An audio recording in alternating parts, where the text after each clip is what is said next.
Hello, everybody. Today we're reading chapters 13 through 19 of Mac Kid Spy, The Impossible Crime by Mac Barnett, illustrated by Mike Lowery. Chapter 13. The title of the book, Impossible Crime. The Queen of England was unhappy. Mac fell asleep, said Holcroft. Yes, said the Queen. This is very disappointing. She thought for a second. However, this is also very exciting. Ma'am, Holcroft said, we're in the middle of a mystery. And not just a normal mystery. It's a howdunit, said the Queen. Don't you mean a whodunit? I said. Of course not, said the Queen. We already know who done it. Youngblood done it. Don't you mean did it? I said. Please do not correct me, said the Queen. It's called the Queen's English for a reason. Okay. We also know Youngblood's motive. The Queen waved the red letter around in the air. He wanted to get what his great-great-great-great-great-great-grandfather did not, and so it's not a why done it. Ah, said Holcroft, quite so. It is not a where done it. It was done just now, while Mac was sleeping on the job. That was the criminal's opportunity. Sorry, I said. Thus, said the Queen, it's a how done it. We must figure out how Youngblood done what he done. How could he steal jewels from a cell without breaking the bars? It is an impossible crime. Not impossible, I said, just really, really hard. The Queen clapped her hands together. I simply love a locked room mystery. Me too, I said. I did. I still do. Oh, said the Queen, do you know any good ones? Yeah, I said, there's one in Paris where... I know it already, said the Queen. The ape went up the chimney.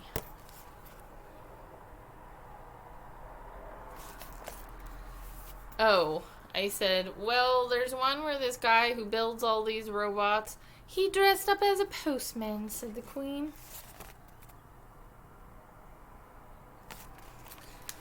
All right, I said, do you know the one where the guy goes to the supermarket for 2 bottles of relish? That one is absolutely revolting, said the Queen. It is my favorite. Okay, I said, well, here's one I heard the other day. Police find a dead man in a locked room hanged from the ceiling with a rope around his neck. Cripes, said Holcroft. Seems a bit grim for a little boy, doesn't it? All this hanging. I don't know, I said. It's just a story. Everyone at school does these riddles at recess time. Holcroft was aghast. Most adults don't have any idea what happens on playgrounds. You probably already know that's true without looking it up.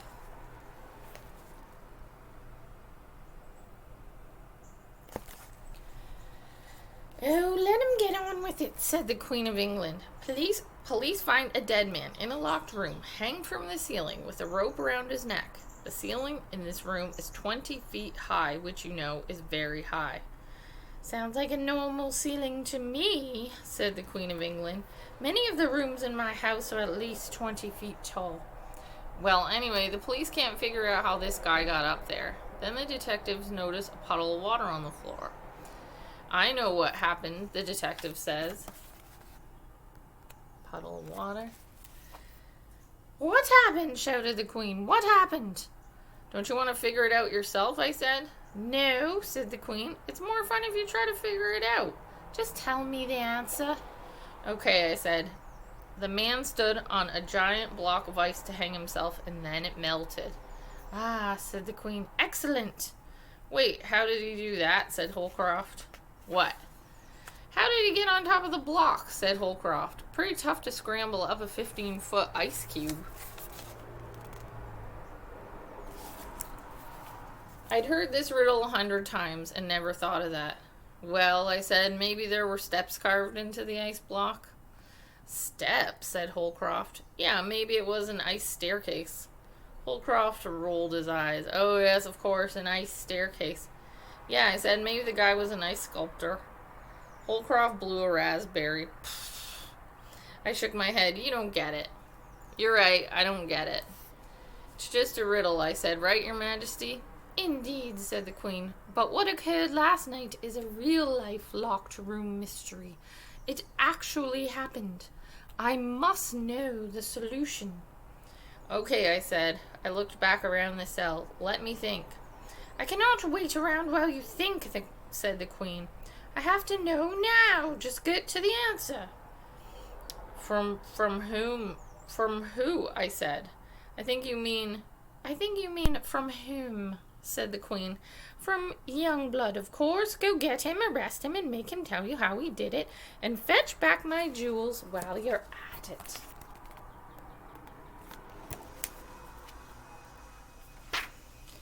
Go get him where? I said.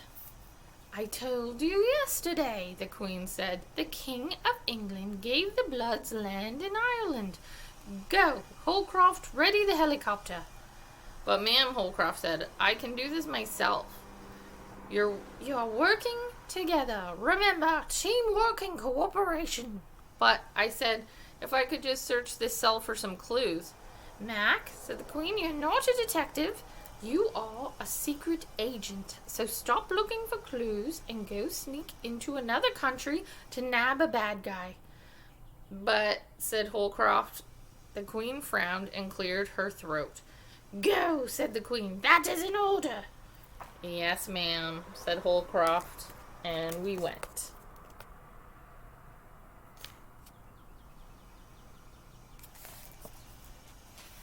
Chapter 14, Hot Pursuit. This is England, and this is Ireland. You can try to find it on a global map. It might be fun. Ireland is a country with no snakes and lots of castles. No snakes? Well, what about my shirt?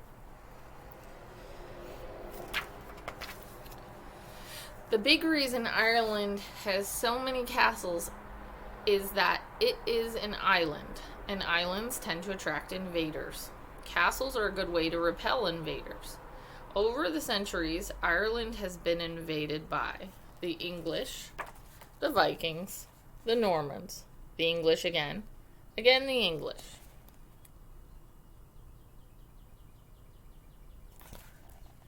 And lots of Americans who are part Irish and want to visit like me. There is a story about why Ireland does not have any snakes. The story is that a bunch of snakes swarmed a man named St. Patrick while he was thinking under a tree, and he got so mad that he drove all the snakes in Ireland into the ocean. This story is not true, but St. Patrick got his own holiday anyway. You can look that up. The big reason Ireland doesn't have any snakes is that it's an island, and although snakes are excellent invaders, they cannot sail boats or fly helicopters. Our helicopter flew in the darkness over the sea. I looked down and saw dark green pastures dotted with horses, dark green fields dotted with barley, and dark green lawns dotted with castles. Holcroft landed the helicopter on a castle's front lawn. Here we are, Holcroft said. We walked up some steps to the castle's huge entrance. I wiped my feet on a gigantic doormat. Pardon, Holcroft said, and nudged me aside. He lifted a corner of the doormat and pulled out a gigantic key ring. The Plunketts are out of town, he said. They told Her Majesty the Queen we could stay at their castle. He unlocked the front door. It creaked on its hinges. The Plunketts, I said? Baron and Baroness Plunkett own Duquesne Castle. I know these sound like fake names, but they're not. You can look them up. The castle was empty and damp and too big. Moonlight shone weakly through tall peaked windows. This place is creepy, I said. It's convenient, Holcroft said. The Blood's land is nearby. Get some rest. We'll go get Youngblood in the morning. The wind moaned as it passed through a high tower. We're sleeping here, I said. It feels like it's haunted. A soldier can sleep anywhere, Holcroft said. Good night. He climbed up a staircase and disappeared into a room. I searched the castle for a good place to sleep. I didn't like the look of the bed in one room, and the grandfather clock in another looked suspicious.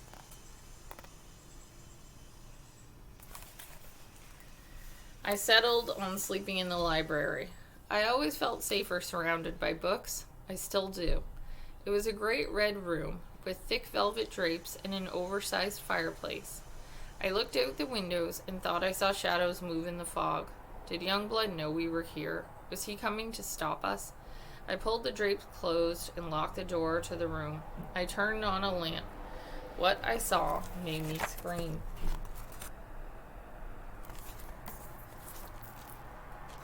Chapter 15. Ah! Yikes. It was a tiger. Well, it was a tiger skin rug, laid out by the hearth.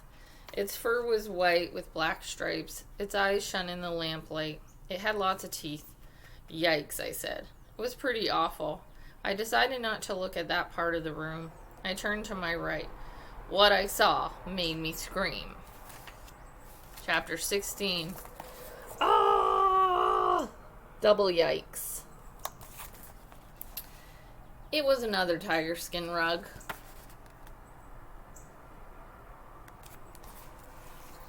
This one had a chessboard placed right on its back. Double yikes, I said. I started to think I'd chosen a bad room to sleep in. Still, I made a nice fire.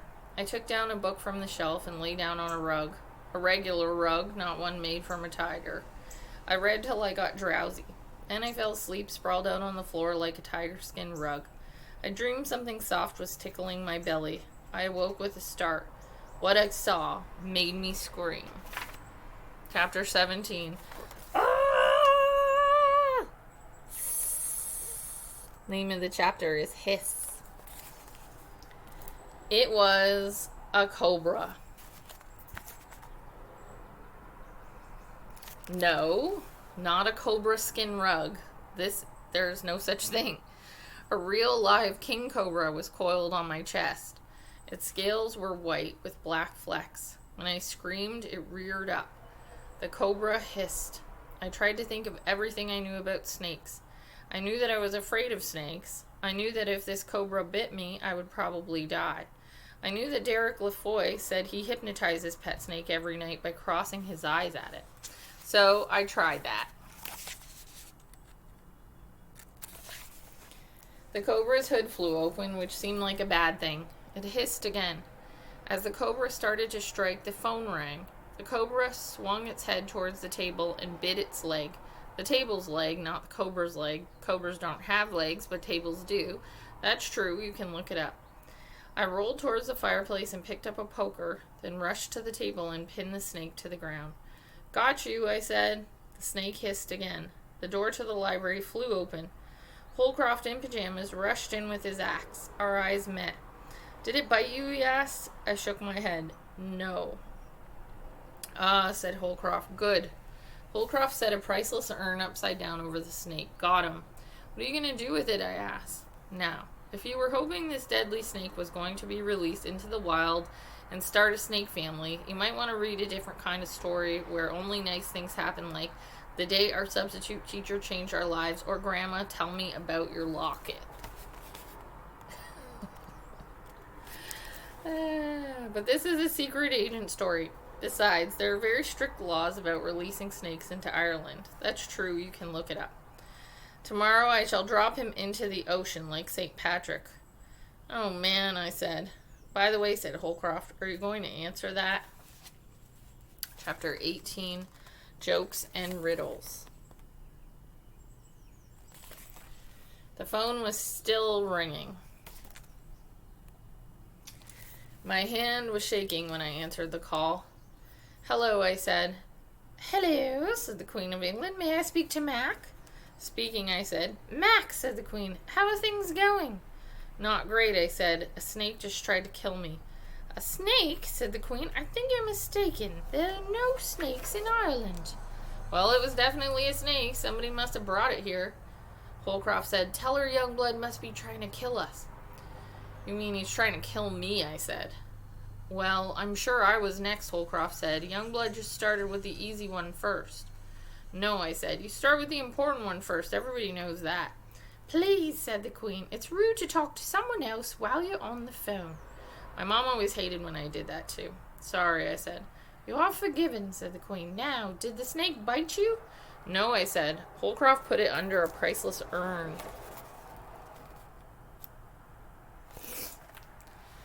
Aha, said the Queen. Holcroft saved your life. Not really, I said. I already had the snake trapped. Ingrate, Holcroft said. I can sense the two of you growing closer and closer. By the end of this mission, you'll be best chums. I know it. I said. Anyway, I'm sorry to ring up so late. I'm having some trouble getting to sleep. My mind won't quiet down. I wonder, do you know any more of those riddles? Sure, I said. You're trapped in a locked room. Oh dear, said the Queen. The only thing in the room is a table and an axe. How do you get out?